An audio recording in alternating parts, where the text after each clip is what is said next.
இறைவனை நோக்கி மன்றாடுவோம். என்னை அல்லாமல் உங்களாலே ஒன்று செய்து கொள்ள முடியாது என்று சொல்லி போன எங்கள் இறைமகனார் கர்த்தராகிய இயேசு கிறிஸ்துவே, இந்த வேளையிலும் கூட உம்முடைய சகாயத்தை நாடினவர்களாக நாங்கள் வந்திருக்கிறோம் ஐயா. நீர் எங்கள் வாழ்க்கையை பக்குவப்படுத்த வேண்டுமாய் நாங்கள் மன்றாடுகிறோம். இதை நாங்கள் கேட்டு மகிழ, இதை நாங்கள் பாடி மகிழ, இதை சிந்தித்து இன்புற, எல்லாவற்றுக்கு மேலாக கேட்டவைகளை நாங்கள் கடைபிடித்து ஒழுக, உமக்கு பிரியம் உண்டாக வாழ எங்களுக்கு அனுக்கிரகம் செய்யும். இயேசுவின் மூலம் பிதாவே, ஆமென்.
உள்ள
கிறிஸ்துவுக்குள் அருமையானவர்களே, இந்த இன்னிசை நற்செய்தி நிகழ்ச்சியை பார்க்கிற உங்களுக்கு எங்களுடைய அன்பின் வாழ்த்துக்கள்.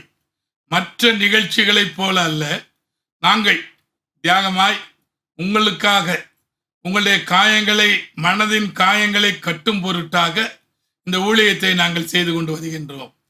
எங்களுடைய தேவைகளை ஆண்டவர் சந்திக்கின்றார்.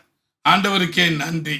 ஆனாலும் பாருங்கள், இன்றைய நாட்களிலே நல்ல ஒரு பாடல், காட்டுப்புறாவின் சத்தம் கேட்கிறதே, இயேசு என்னை தேடி வருவார் என்று சொல்லி சகோதரி கிருஷி மிக அழகாக பாடினார்கள். ஆண்டவர் என்னை தேடி வருவார் என்று சொல்லி, ஆண்டவர் நம்மை தேடி வந்து கொண்டே இருக்கின்றார். அவருடைய வருகை சீக்கிரமாய் இருக்கின்றது. ஆண்டவருடைய வருகையை குறித்து சொல்லக்கூடிய காரியங்கள் நிறைவேறி கொண்டு வருகிறது. ஜனத்திற்கு விரோதமாய் ஜனம், ஜாதிக்கு விரோதமாய் ஜாதி என்று சொல்லி சொன்ன வார்த்தைகள் யுத்தங்களின் செய்திகளை கேள்விப்படுகிற என்று சொல்லுகின்றார். ரஷ்யா உக்ரைன் யுத்தம் மற்றும் அநேக கொள்ளை நோய், கொரோனா கொள்ளை நோய். ஆனாலும் ஆண்டவர் கொடுத்த சுகத்திற்காக, ஆண்டவர் கொடுத்த பாதுகாப்பிற்காக நம் ஆண்டவருக்கு நன்றி சொல்ல வேண்டும். அதே பவுல் 1 Corinthians 1:7 நீங்கள் யாதொரு வரத்திலும் குறைவில்லாதவர்களாய் இயேசு கிறிஸ்து வெளிப்படுவதற்காக காத்திருக்கிறீர்கள். நாம் காத்திருக்கின்றோம். காத்திருக்கும் பொழுது ஆண்டவருடைய ஆசீர்வாதத்தை பெற்றுக்கொள்ள நாம் காத்திருக்க வேண்டியது மிகவும் அவசியம் என்று சொல்லுகின்றார். ரோமர் 13:11 பவுல் மிக அழகாக சொல்லுகின்றார். நித்திரையை விட்டு எழுந்திருக்கத்தக்கதாக வேலையாயிற்று என்று சொல்லுகின்றார். நாம் தூங்கிக் கொண்டே இருக்கக்கூடாது. ஆண்டோடைய வருகை எதிர்பார்த்த அந்த 10 கன்னிகைகளிலே புத்தியுள்ள ஸ்திரீகளைப் போல ஆண்டோடைய வருகைக்கு எண்ணெயும் தீவெட்டியோடு கூட நாம் காத்திருக்க வேண்டியது, எதிர்பார்க்க வேண்டியது அவசியம் என்று சொல்கின்றார். அதையே 1 யோவான் 2:28 யோவான் அழகாக சொல்லுகின்றார். அவர் வருகையில் அவருக்கு முன்பாக வெட்கப்பட்டு போகாமல் தைரியமுள்ளவராய் இருக்கும்படி அவர்களே நிலைத்திருங்கள் என்று சொல்லுகின்றார். ஏதோ ஞாயிற்றுக்கிழமை மாத்திரம் ஆலயத்தில் போய் பரிசுத்தமான வாழ்க்கை இல்லை, ஒரு நாள் வாழ்க்கை இல்லை, 7 நாட்களும் ஆண்டவரோடு நிலைத்திருந்து, ஆண்டவரோடு ஒட்டி கொண்டு, அவருக்கு பயந்து சாட்சியாக வாழ வேண்டும். காட்சியாக வாழக்கூடாது, சாட்சியாக வாழ வேண்டும். தாமஸ் தங்கராஜ் மிக அழகாக ஒரு பாடல் பாடினார். ஆலயத்தில் இவனை காண்போர் எல்லாம் ஆகா இவன் ஒரு பக்தன் என்பான், வீதியிலே இவனை காண்போர் எல்லாம் ஐயோ இவன் ஒரு எத்தன் என்பான் என்று சொல்லி மிக ஒரு அழகாக பாடல். நீங்கள் எப்படி இருக்கிறீர்கள்? காட்சியாக இருக்கிறீர்களா? ஆண்டவருக்கு சாட்சியாக இருக்கிறீர்களா? இயேசுனுடைய அன்பு மிக அழகாக, ஆண்டவருடைய அன்பை நாம் பார்க்கலாம். இன்றைய நாட்களிலே கணவன் மனைவி மீது அன்பு செலுத்துவது குறைந்து கொண்டே வருகிறது. மனைவி கணவனால் அன்பு செலுத்த குறைந்து கொண்டே வருகிறது. ஆனால் ஆண்டவருடைய அன்பு சற்று வித்தியாசமானது. மத்தேயு 26:25 யூதாசும் 12 சீடர்கள் இருக்கிறார்கள். ஆண்டவர் சொல்லுகின்றார், இங்கே இருக்கக்கூடிய உங்களில் ஒருவன் என்னை காட்டிக் கொடுப்பான் என்று சொல்லுகின்றார். அப்பொழுது எல்லாரும் கேட்கிறார்கள். அப்பொழுது யூதாசும் அவரை நோக்கி ரபி நானோ என்றான். அதற்கு அவர் நீ சொன்னபடிதான் என்று சொல்லுகின்றார். 12 பேரும் கேட்கிறார்கள், யூதாசும் கேட்கின்றார். தமிழிலே ஒரு வார்த்தை சொல்லுவார்கள், கூட்டத்தோடு கோவிந்தா என்று சொல்லுவார்கள். அதே போல இந்த யூதாஸ் நானா அப்படின்னு சொன்ன உடனே அவர் நீதான் என்று சொல்கிறார். ஆனாலும் பாருங்கள், மற்றவருடைய கண்கள் கட்டப்பட்டிருந்தது.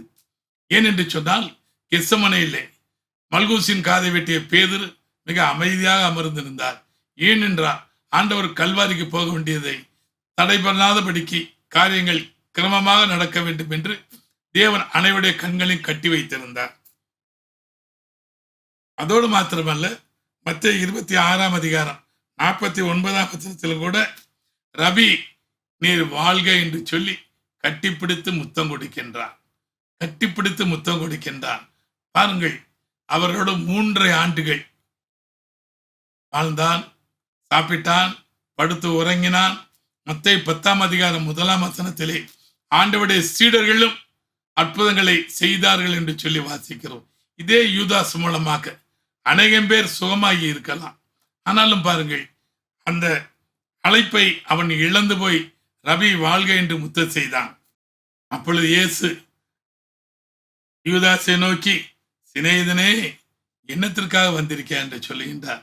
நாம் சொல்லுவோமா?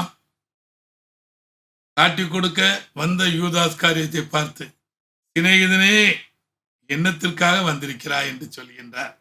பாருங்கள், ஆண்டோடைய அன்பை பாருங்கள்.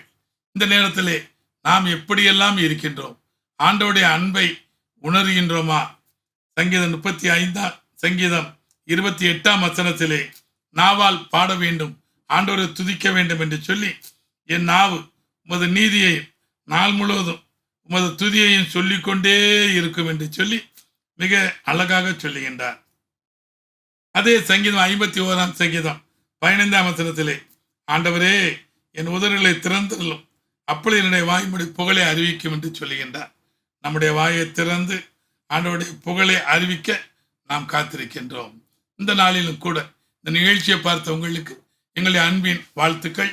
நீடிய பொறுமையாயிருந்து ரெட்டிப்பான ஆசீர்வாதத்தை பெற்றுக்கொண்ட யோபு வாழ்க்கை வரலாறு, மாமியாரோடு ஒட்டி கொண்டு உம்முடைய ஜனம் என்னுடைய ஜனம் என்று சொல்லி மாமியாரோடு ஒட்டி கொண்ட மருமகள் ரூத் வாழ்க்கை வரலாறு, பாதை தவறி போய் மீண்டும் இந்த யோனா வாழ்க்கை வரலாறு, பரபாஸ் வாழ்க்கை வரலாறு, மிஸ்டர் ராக்லண்ட் அவருடைய வாழ்க்கை வரலாறை 20 பேரை கொண்டு குறைந்த செலவிலே ஊழியம் செய்து கொண்டிருக்கின்றோம். சங்கீதக்காரன் சொல்லுமா போல, என்னோடு கூட கர்த்தரை மகிமைப்படுத்துங்கள், நாம் ஒருமித்தோடைய நாமத்தை உயர்த்துவோமாக என்று சொன்ன வேத வசனத்தின்படி இந்த ஊழியத்தை உங்கள் பகுதியில் நிறைவேற்ற காத்திருக்கிறோம். எங்களை அழையுங்கள், ஆண்டவரை மகிமைப்படுத்துவோம். தொடர்ந்து இந்த ஊழியத்தை பார்த்த உங்கள் அனைவருக்கும் எங்கள் அன்பின் வாழ்த்துக்கள். ஒரு நல்ல ஜெபத்தை கேட்டு ஆசீர்வாதத்தை பெற்றுக்கொள்ளுங்கள். இந்த நிகழ்ச்சியின் மூலமாக ஆசீர்வாதம் பெற்றோர், சுகம் பெற்றோர் அநேகம் பேர். ஆண்டவருக்கே நன்றி. ஆண்டோட நாமம் மகிமைப்படுவதாக. ஆமென்.